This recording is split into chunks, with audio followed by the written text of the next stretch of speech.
This KFAN podcast is sponsored by Builders and Remodelers, exclusive Twin Cities provider of Elements Windows. Get the highest quality windows at unmatchable value. Visit buildersandremodelers.com for more details. PayPal lets you pay all your pals, like your graduation gifters. Who's paying for the mattress topper? You mean the beanbag chair? Aren't we getting a mini fridge? Can we create a pool on PayPal? It lets us collect the money before we buy. Ooh, yes, that's smart. Glad we can agree on something.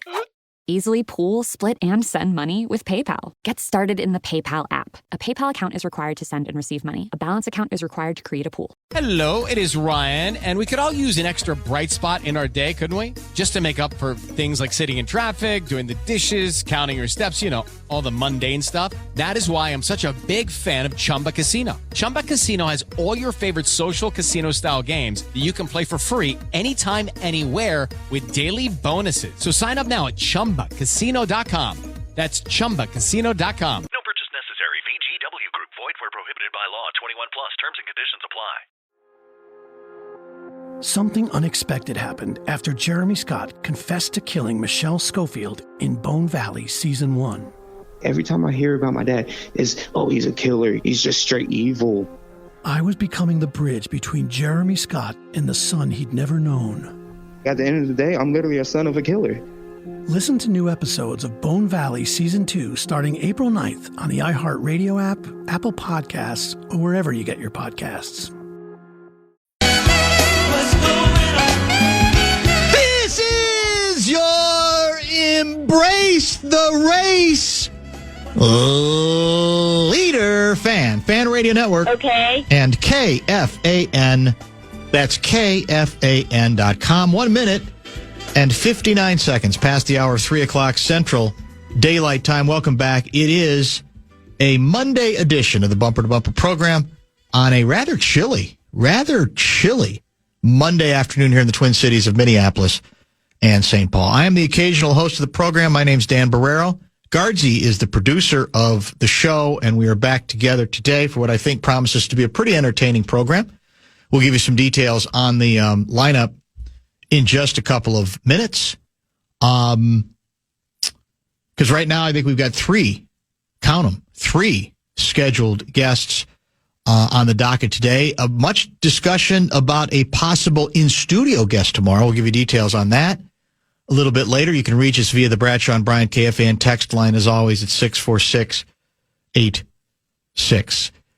When I say embrace the race, I'm guessing you might think, and a lot of our listeners might think, I'm talking about the absurd finish to the Western Conference playoffs in the National Basketball Association, right? Where the Wolves, as I understand it, and I'm trying to catch up, could finish as high, and this sounds astounding, third in the final NBA Western Conference standings, as low as play-in 8 in the standings. So you could go from not only being high in the pecking order, but hosting a first-round series. Avoiding OKC in the second round. That's true, too. Possibly. Exactly right. Or being a play-in, having to play on the road.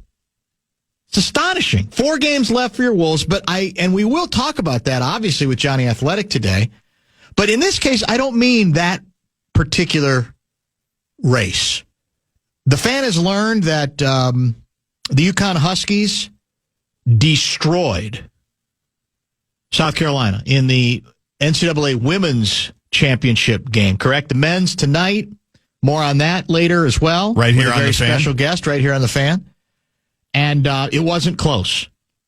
Was it 23? Was that the final? 82-59? I don't even know the final because it was over 20. It was way over. They were up by 30 at one point. And they, of course, they toyed with them during the regular season game. And everybody said, and, you know, the UConn said, including their head coach, said all the right things. This is different. That was then.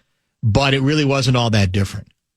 And as I also understand it, Paige Beckers is not returning to college for another year. I don't even know. Could she if she wants to? She could have. She could have. Believe it or not, she could have. But she has determined she's moving on. Is that official or is that semi-official? I think it's official. She told, I think, Rebecca Lobo, a couple of weeks ago. That was the breaking news. So, in all honesty, that means she's headed to the WNBA, the Women's National Basketball Association. Is that correct? More specifically, she's heading to the Dallas Wings, who hold the number 1 overall pick. Yeah, how should she feel about that? They're a mess. Are they considered like a graveyard destination where it might actually... I don't think so. Okay, just wondering. So the race I'm talking about is, and that I'm skeptical that it will be embraced, is now we can see the moment or can look ahead to a league, a WNBA that includes not only Caitlin Clark, but Paige Beckers. Yeah. And I, for one, I worry that because the WNBA half the time sort of wants to get bigger and bigger, and then half the time it gets scared when it goes into the deep end because there's some controversy, and we're not about controversy. We're about lifting all boats, the whole bit. I worry that what should be a fun, ongoing, intense debate, who ultimately will be better in the WNBA? Caitlin Clark, who's already there and off to a good start, I think most of us would agree, or Paige Beckers. I can't wait. I think it'll be, but will the league embrace it? Or will the league go to, no, we don't want them just make it, that's not fair to all these other ladies, all these other women who have meant so much to the league, and we've got so many other good players out there. Why should it just be about Paige Beckers and Caitlin Clark? And I would say, if I have to answer that question, you're hopeless. If you don't know the answer to that question, you don't get it. I'm not going to put it, could it be? Could it end up being? Who came in to the NBA in the same year, 79-80? Magic Johnson and Larry Bird. Your guys. Now, in this case, they're not coming in the same year because Clark's already been there. But what have we kind of been waiting for? These are the two players that I think a lot of people loved talking about, comparing their skill set, what they can bring to the table, what they have brought to the table. And if the WNBA really does want to take the next step, they won't shrink from that debate. They will embrace it. They will market it. They will make it as big as, and I don't mean that has to be hostility. It just has to be, they are abundantly talented, interesting basketball players, right? Different players in many ways, but fascinating players with unbelievable skill and talent. So will the WNBA embrace it or will it run from it? Let me answer that two ways, because I'm hoping, this might be too hopeful, that the WNBA, I think, has learned its Caitlin Clark lesson. I think. I'm giving them a little bit, probably the benefit of the doubt. Right. You know who I'm worried won't embrace it? Caitlin Clark. No, Caitlin Clark, I think, already has embraced it. The Caitlin Clark cabal, the Caitlin Clark nation, the Caitlin Clark fans. That's too bad. That anytime anything happens, like the big comparison this week was, look at the ratings from Final Four weekend last year to Final Four weekend this year. Iowa, UConn last year, 14.1 million. UConn, whoever, South Carolina or UConn, UCLA, 4.1. I see. Where'd everybody go? First of all, I haven't looked this up. How many people are in the state of Iowa? Is it legit 10 million? Because that might just be the difference right then. You're right. I think it's, because I've already seen it a little bit, people wanting to put Beckers in Caitlin's league. It's not even close. Like, they're preemptively arguing against what you're saying, that this is even possible. Clark, per usual, I think is handling it very well. She was on the Taurasi Sue Bird megacast yesterday during the championship game. And I went back after the game to watch it. I watched it live. I didn't realize she was on that. So she did that, and they asked her about Paige, and she was amazing about Paige. How's Paige going to translate? It's going to be great. She's going to be good. This is why. It's her poise. It's all the other stuff. I think she's going to handle it perfectly. I wonder if it's going to be the opposite of a year ago, where the Clark fans aren't going to be as magnanimous. That could be. That's what I worry about. Yeah, you might be right. If I have to worry about something, that's what I would think, that, well, no one's on Caitlin's level. Don't even try. Stop it. Even if Paige comes in and plays really well. Beckers, here's, and let's be fair about this.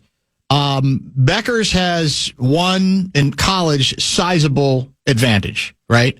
She's playing with far greater and more abundant talent around her. Big time. There's a reason previewing. I happened to see the preview of the game on ABC, and it was basically, embracing and celebrating not just Paige Beckers, but the so-called Big Three AZ for UConn, Fudd, right? Yes, and the freshman. Caitlin Clark didn't have a Big Three in college, that I remember. Not like that. Certainly not on that particular level. So I love them both. I hope this doesn't get me in trouble with the Caitlin Clark people, because I think if you aesthetically speaking, well, it's stupid because it's aesthetically it's great to watch Clark play, but I tend to like the Paige Beckers way of going about on the basketball court better. I think. I don't know. It feels more all-rounded, well-rounded. It feels more versatile. Clark's a great passer, actually, though, right? Oh, huge great passer. Yes. But I've always felt like if Beckers had stayed healthy, I feel like there's so many different things she can do. Now, again, I want to balance that with she's never had the burden to this point that Clark has. But all of this stuff should be fodder for fun debate. And the league should love it once she gets there. Now, I don't know how, what she's got around her in Dallas if they're starting over. Because, Clark's first year, or the last year, didn't they start like 0-8 or something? They lost their first 8. Yeah, it was terrible. And then it got better as time went on. I have no idea what Dallas is going to be like. But I honestly think that my bigger concern is just whether it's like, oh, no, we don't do it this. We don't do it the way the NBA does. We don't want to make it just about two players. Not again understanding that you're not really just making it. When the NBA made it about Magic and Larry, they really weren't just making it about Magic and Larry. That was the beauty of it. They really were making it about, well, if we start there, people are going to discover us. And they're going to discover we've actually got some other players too. But it starts with them. Two extraordinary players who are Larry didn't ever win a college championship because he only got there 1 year, and Magic took care of him. But same thing. Larry had to do everything. Larry was Caitlin Clark, right? He had decent people around him at Indiana State, but he didn't have the talent that Magic had at Michigan State, right? And that was embraced, debate, ongoing. I can remember it like yesterday. Who's better? Who do you like better? Whose game do you enjoy better? The WNBA has an opportunity. Clark's already there. Yep. Clark on her own is a beast. We all know that from a marketing standpoint, right? They're moving every game to bigger venues. But I think this can grow into something else, certainly if Becker stays healthy, because I actually think there's a good reason to believe that Becker's best years are ahead of her at the pro level. I think they really can. Well, I'm glad that she had this year that she just had, because people do forget that she was about to take over the sport before Caitlin Clark did. That's right. Given she won the National Player of the Year award as a freshman. Again, on a good team at UConn, and then had the injuries for so long and never was able to culminate it with the championship. But I'm glad that she had her moment yesterday, and now she gets to join Caitlin up there. It's going to be fun. Well, I'm looking forward to it, and I will be curious to see how this thing will play out. And again, the unknown for me is if she's going to be struggling simply because she's got nobody around her. Because let's face it, she had goodness to greatness all around her. Now, she had the bad luck of, did Caitlin Clark ever have a significant college injury? I don't think so. I don't think she did. No. And Becker's had 2, yes, right? Yes. And people she played with had a bunch. But I think what did we see with Becker's towards the end? We saw her basically finally accepting her coach's one criticism, which was be more selfish. Yep. She can score. She can score a lot of different ways. And I think that's what's going to translate even better to the WNBA. Let's get our first pause in. We'll get to some texts on this controversy. I want to get to some Final Four on the men's side where Guardsy was until today, basically, right? When did you leave? Saturday or Sunday? I left Saturday morning. Yep. I want to get to some of that stuff as well, and then we'll prepare you for an outstanding guest. PayPal lets you pay all your pals, like your graduation gifters. Who's paying for the mattress topper? You mean the beanbag chair? Aren't we getting a mini fridge? Can we create a pool on PayPal? It lets us collect the money before we buy. Ooh, yes, that's smart. Glad we can agree on something. Easily pool, split, and send money with PayPal. Get started in the PayPal app. A PayPal account is required to send and receive money. A balance account is required to create a pool. Ryan Seacrest here. When you have a busy schedule, it's important to maximize your downtime. One of the best ways to do that is by going to ChumbaCasino.com. Chumba Casino has all your favorite social casino games like spin slots, bingo, and solitaire that you can play for free for a chance to redeem some serious prizes. So hop on to ChumbaCasino.com now and live the Chumba life. Sponsored by Chumba Casino. No purchase necessary. VGW Group. Void where prohibited by law. 21 plus. Terms and conditions apply. Something unexpected happened after Jeremy Scott confessed to killing Michelle Schofield in Bone Valley Season 1. I just knew him as a kid. Long, silent voices from his past came forward. And he was just staring at me. And they had secrets of their own to share. Gilbert King. I'm the son of Jeremy Lynn Scott. I was no longer just telling the story. I was part of it. Every time I hear about my dad, it's, oh, he's a killer. He's just straight evil. I was becoming the bridge between a killer and the son he'd never known. If the cops and everything would have done their job properly, my dad would have been in jail. I would have never existed. I never expected to find myself in this place. Now, I need to tell you how I got here.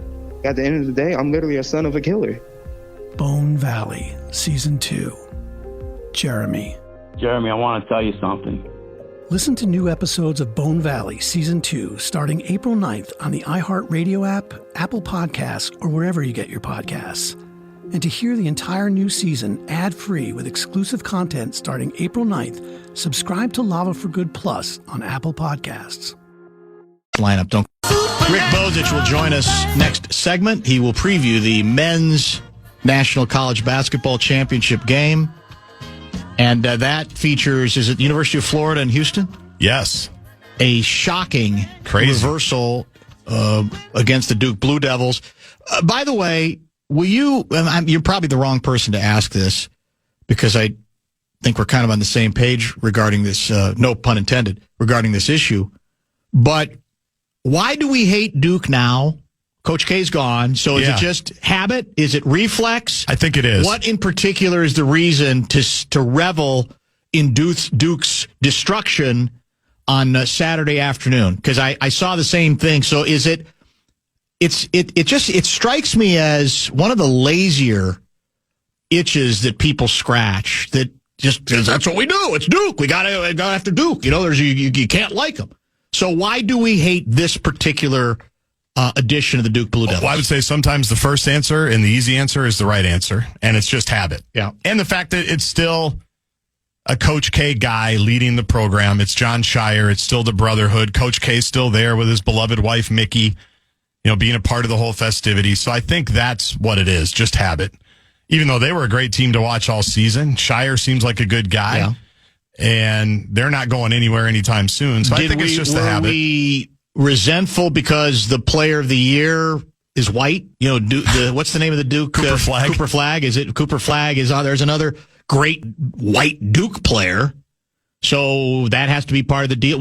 I guess what I'm asking is, if Cooper Flagg were black, would there be the same sort of automatic, reflexive, I've got to hate Duke rhetoric that we've been getting recently? Because he's not considered a cheap shot guy at all. No, right? I think people like him. Yeah. I'm just curious to know what. And I wonder, did we hate Duke when they had like Zion and that group? I feel like that team was the closest thing that Duke came to being beloved. Yeah, maybe. I don't know. But Coach K was still coaching. He was still coaching there. Yeah. So you got that problem going.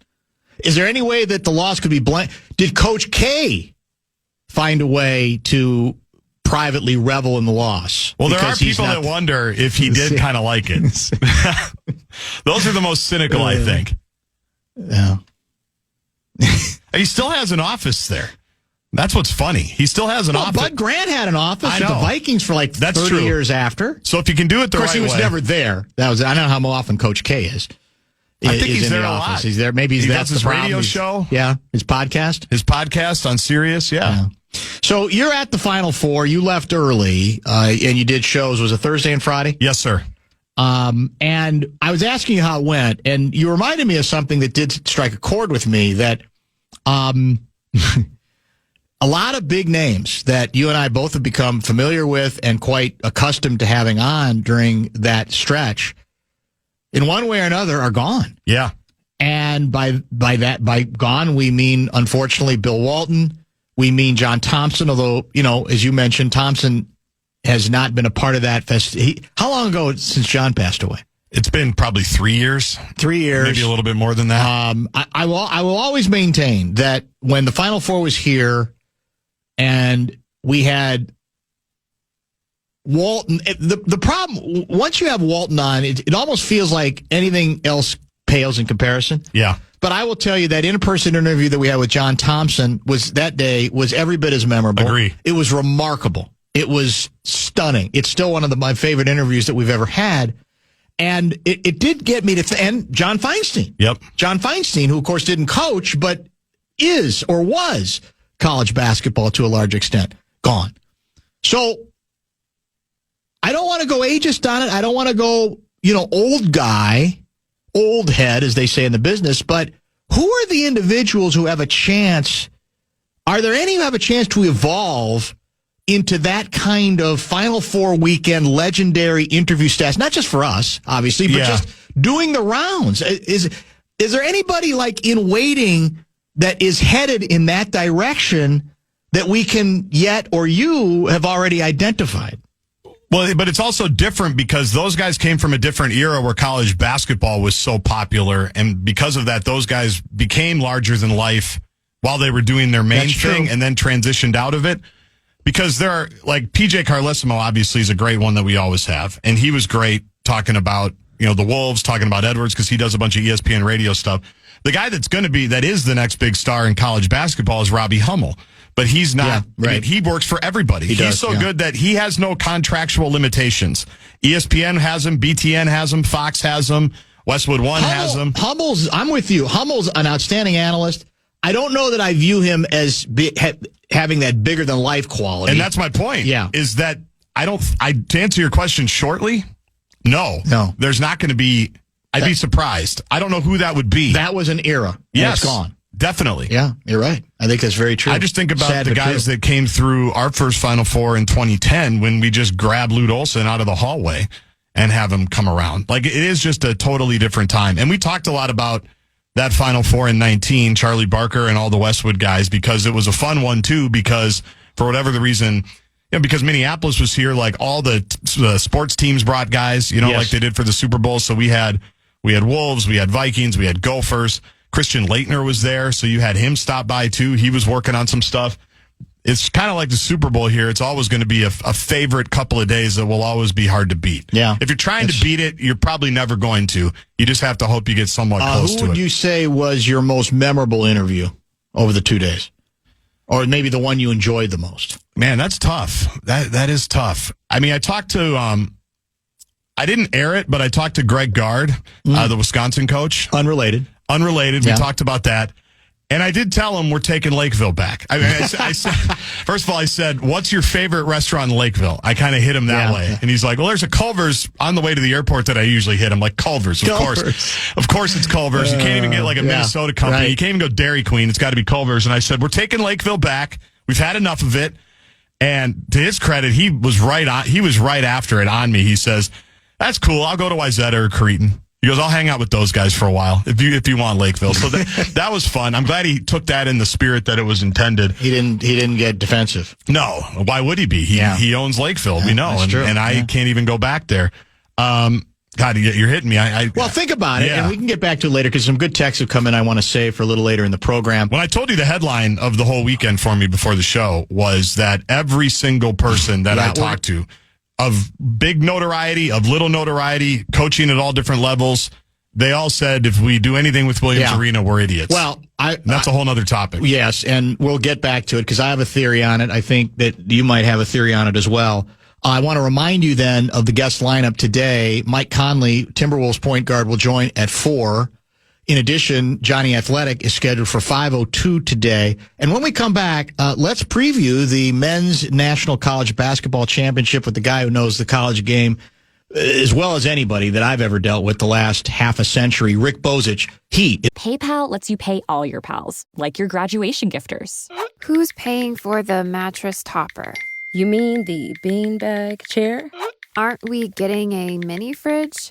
Can we create a pool on PayPal? It lets us collect the money before we buy. Ooh, yes, that's smart. Glad we can agree on something.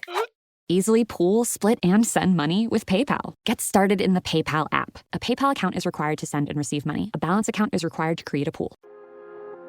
Something unexpected happened after Jeremy Scott confessed to killing Michelle Schofield in Bone Valley Season 1.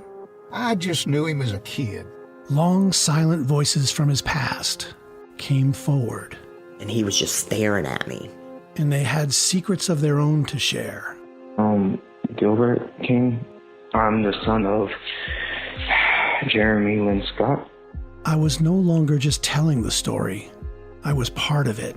Every time I hear about my dad, it's, oh, he's a killer. He's just straight evil. I was becoming the bridge between a killer and the son he'd never known. If the cops and everything would have done their job properly, my dad would have been in jail. I would have never existed. I never expected to find myself in this place. Now, I need to tell you how I got here. At the end of the day, I'm literally a son of a killer.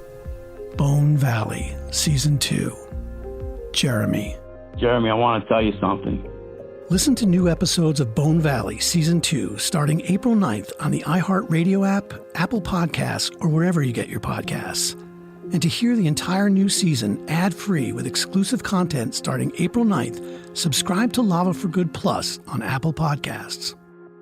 Is up next here in the Fan. Maybe our next guest can weigh in with a fairly objective head on the ongoing Williams Arena debate. We'll get to that eventually with Rick Bozich, who's covered college basketball for, I think, half a century now.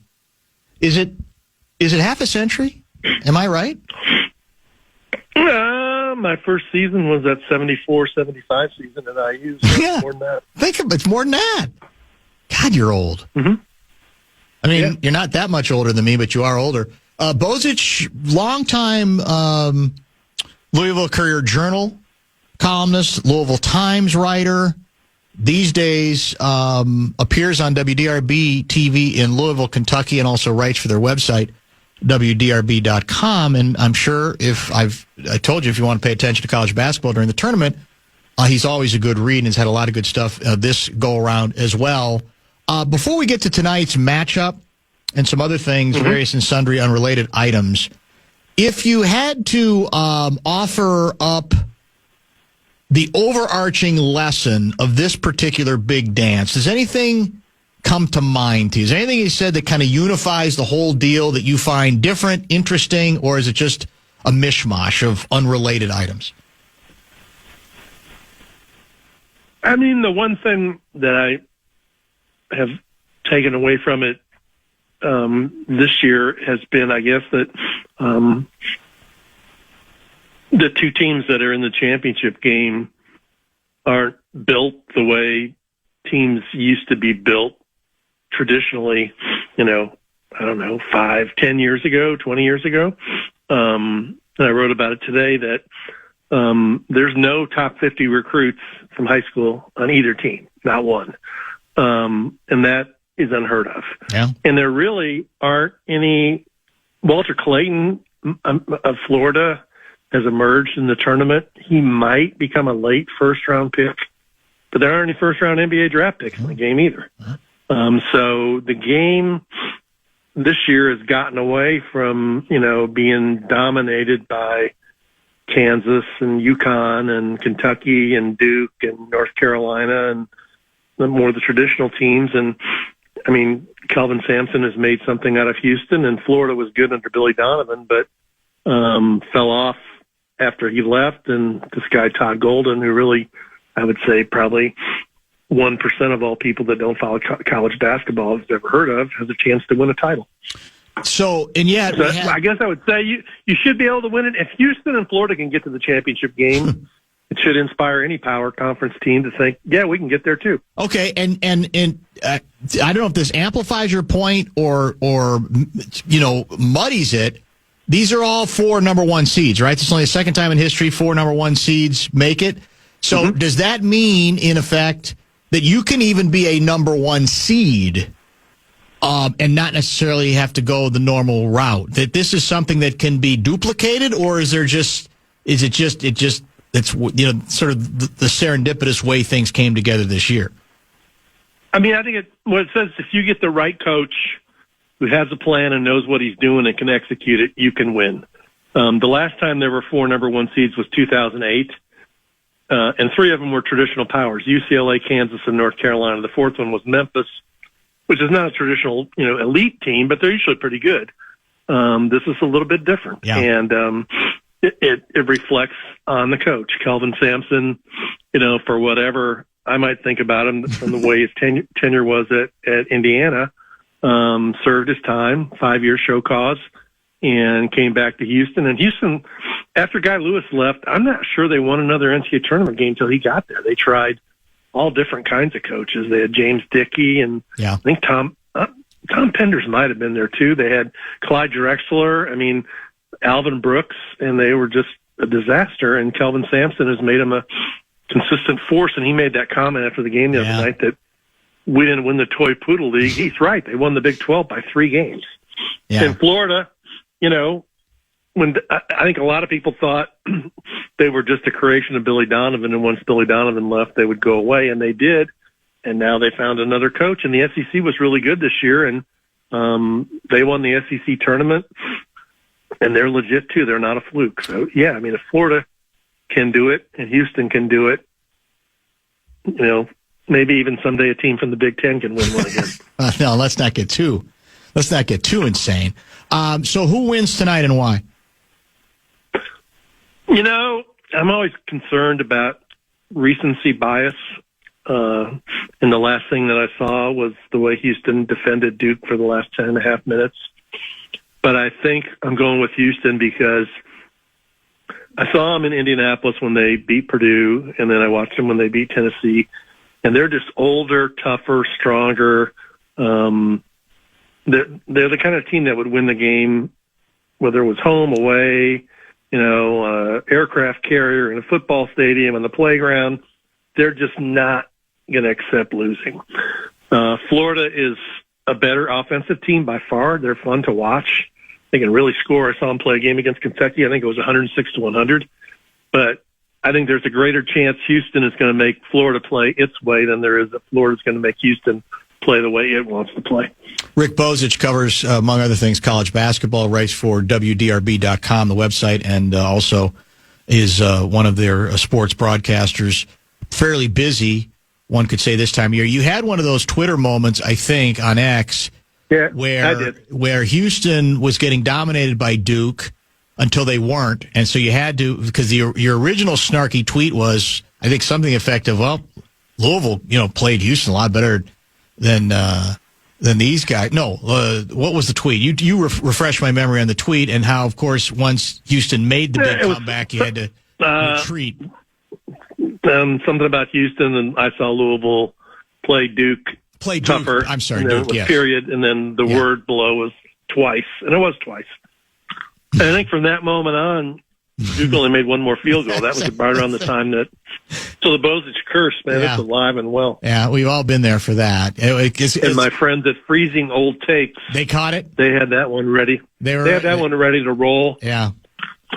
Well, and the thing, everybody in Houston has sent me a direct message on Twitter. I've heard from all. Is that right? Well, all 3 million of them. Yeah. You know what's great about that? Of course, if they hadn't come back, you'd never have heard from them. But that's the way it works. That's the beauty of it. So I just told the truth. Yes. I attacked.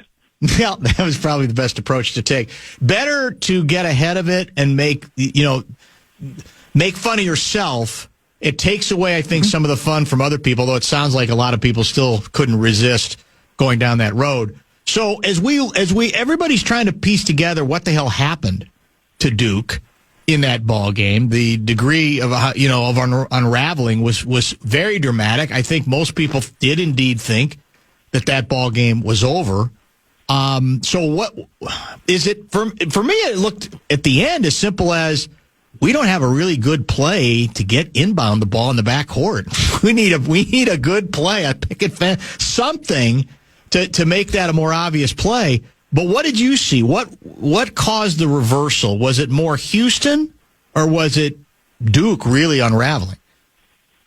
I'd say three things. One was Duke has a good point guard. He's not a great point guard. And they didn't have anybody that could really take control of the game late.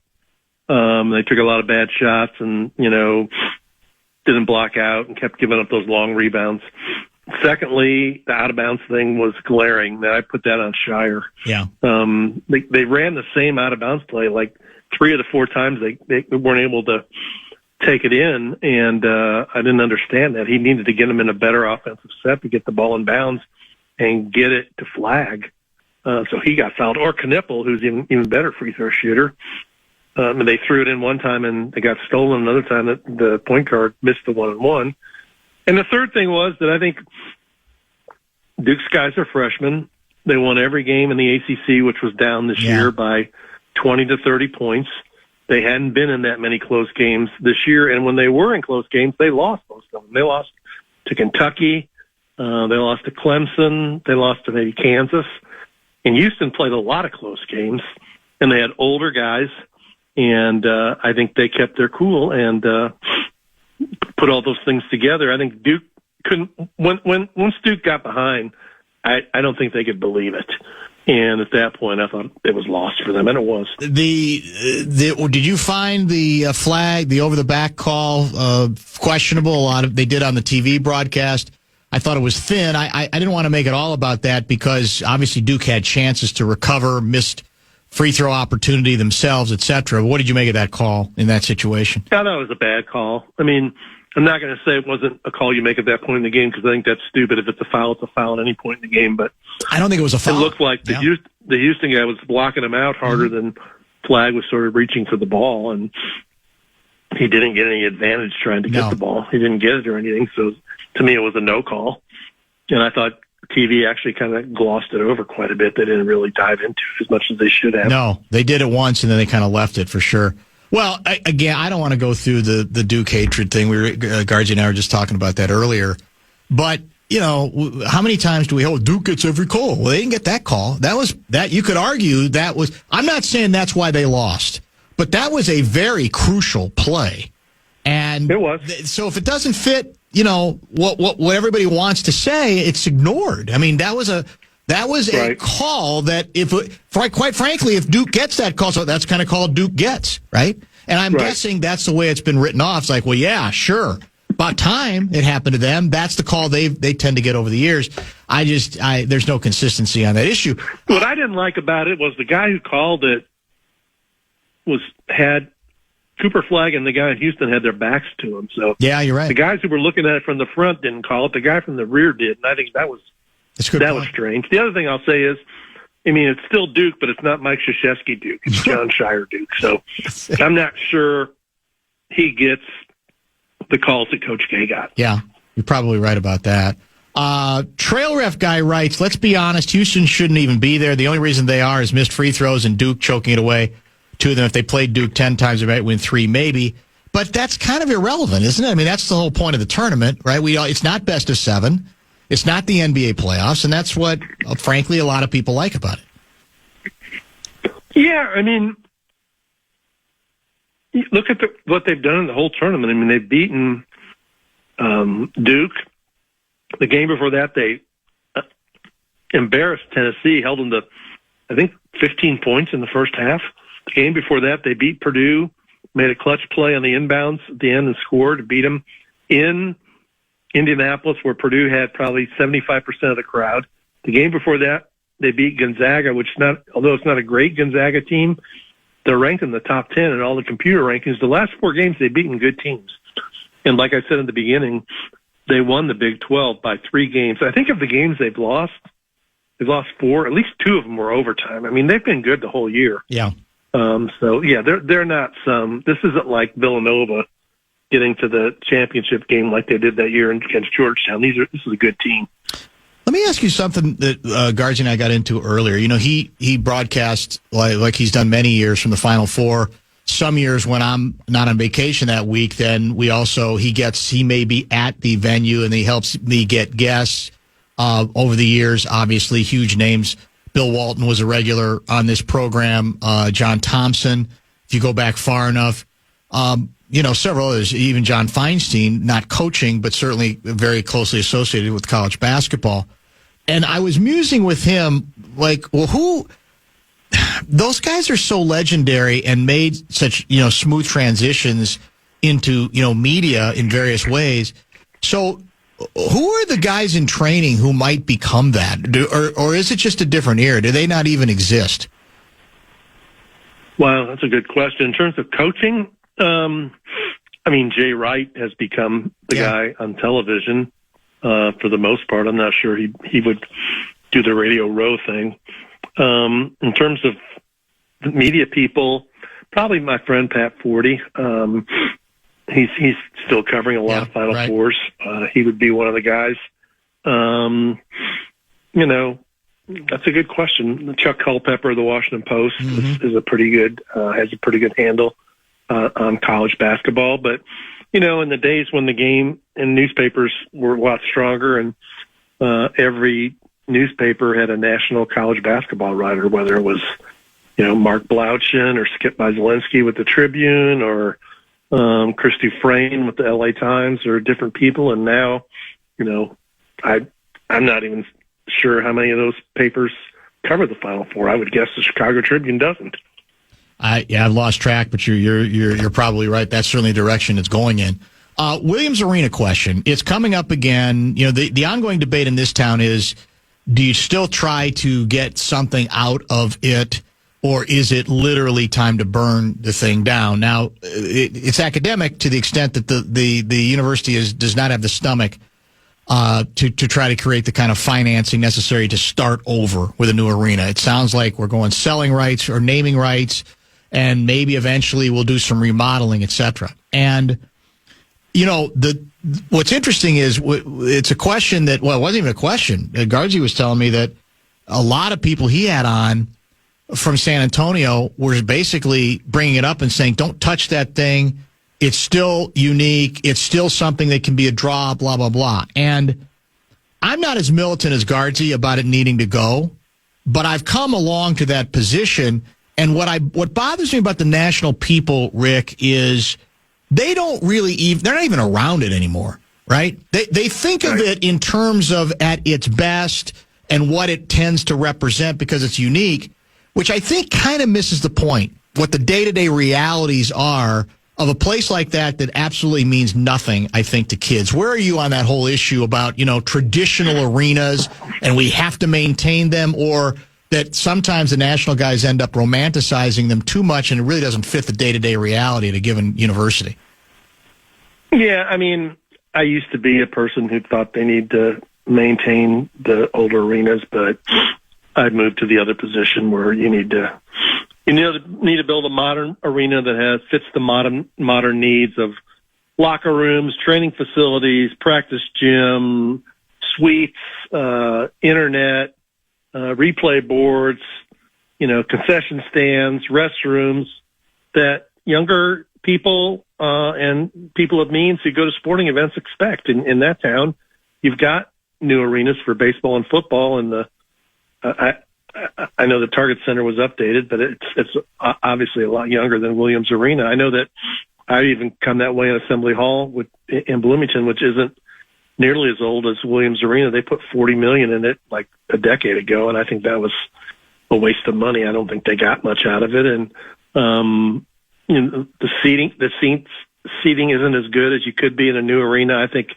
I know it's really expensive and probably cost prohibitive for many places, but I think a newer, maybe even a smaller arena where you create fewer seats, but you create more demand for tickets and create a better atmosphere. You create people, I can't get in. I need to get in. I need to get my tickets before they're all sold out. That kind of a vibe. So, I would be Williams Arena. I've been there 2 or 3 times. It's a great place to watch a game, but it's time for a change. I'm looking at the American League Central standings, and what I see is your club is only a game behind our Minnesota Twins. You may be struggling. You swept us last week. Yeah, that's true. That's a good point. So you're 2-7. So right for this moment, you are in a familiar position, last place. But isn't this a much better winning percentage than you had a year ago? I mean, it was until the last 5 games. Yeah. They were 2-2, and they've lost 5 in a row. And I think before yesterday, in the last 3.5 games, they've been outscored 28-7. And yesterday, they were up 3-1 in the 9th inning and couldn't close the game out and lost. So, 28-7? Oh my God! Yeah, starting with that game, they led the Twins 3-0. Yeah. They got outscored from that point on, 28-7. It's a football score. I'll say this: here's the improvement the White Sox are going to be able to say at the end of the year. Last season, they were over 500 for 0 games. This year, they're going to be able to say they were over 500 for 1 game. They started 1-0. They're much improved. Yeah, well, the Twins are not off to a blazing start themselves. But here's what last week they played the Twins, and Harrison Bader hit 2 home runs that hurt him both games. Mm-hmm. And so I texted a friend of mine. He used to work at Sports Illustrated, and I guess Harrison Bader's mom used to work at Sports Illustrated. And I said, ask Harrison Bader's mom why he didn't sign with the White Sox. And he didn't. He already knew. He goes, because he wanted too much money. He wanted like $6 million. So instead, what Reinsdorf does is they bought 2 $1.7 million outfielders. So they couldn't afford a guy who's making twice as much as the 2 cheap guys they bought. So when you run your team that way, you're not going to beat anybody. It's a joke. So you're saying that there's an owner that's actually cheaper than the Twins ownership? Yeah. Yeah. He got Bader. Yeah, we got Bader. We got Big Austin bucks. Slater and Mike Talkman and Travis Jankowski. Come on. What aren't the Ishbias? Are they going to end up taking over the White Sox? Because they were supposed to come in here, and then it was suddenly no. He was a Chicago guy. Is it Matt Ishbia? Which Ishbia is the one? Justin, maybe. Justin, I can't remember. Yeah, Justin. So is Reinsdorf? I mean, does he want to sell, or is he, being forced into something, or is that all nonsense? I don't know what's going on behind the scenes. I wouldn't think that Ishbia would have walked away from the Twins deal as far down the road as it was and bought up some of these minority shares of the White Sox if his goal wasn't to own the White Sox one day. But just last Sunday in his notes column, buried like about 20 paragraphs in, the way he always does it, Bob Nightingale, Jerry Reinsdorf's favorite sports reporter, put a line in there that Jerry Reinsdorf has no intention of turning over the running the White Sox to anybody else. So White Sox fans everywhere spit out their coffee and groaned that this guy's going to be like, what was her name, McCaskey? George Hallis's daughter, Virginia McCaskey. Virginia McCaskey, yeah. Yeah. She went to 102. Jerry Reinsdorf's only 89, so he got probably 13 more years around. At least. Maybe even more than that. It's just so bad. Yeah, but you keep watching. You don't stop. They're getting close to breaking me. They are. Man, that's saying something. I'm not they sure. break I you. can't do another summer of 43 and 119. At least it is a signature. I mean, you could say, a losing. I mean, it's a losing personality, but it is a personality. It's a standard. It's just not the kind of standard you were interested in from the old Juan Pizarro days. There's 10 other American League teams that are complaining that the Twins, the Royals, the Indians, and the Tigers have an unfair advantage because they get to play the White Sox 13 times and they don't get to. That's how the AL Central got 3 teams. There's in the no playoffs question. last year. It's undeniable. We did all the numbers on it. I mean, people don't like talking about it, but you're 100% right. All right. Well, good luck. Well, we'll check in with you to see how you're coming along later this summer. Thanks as always, my friend. All right. Thanks, Ricky. Rick Bozich, WDRB.com. Great college basketball stuff. And yeah, he is a ball guy as well.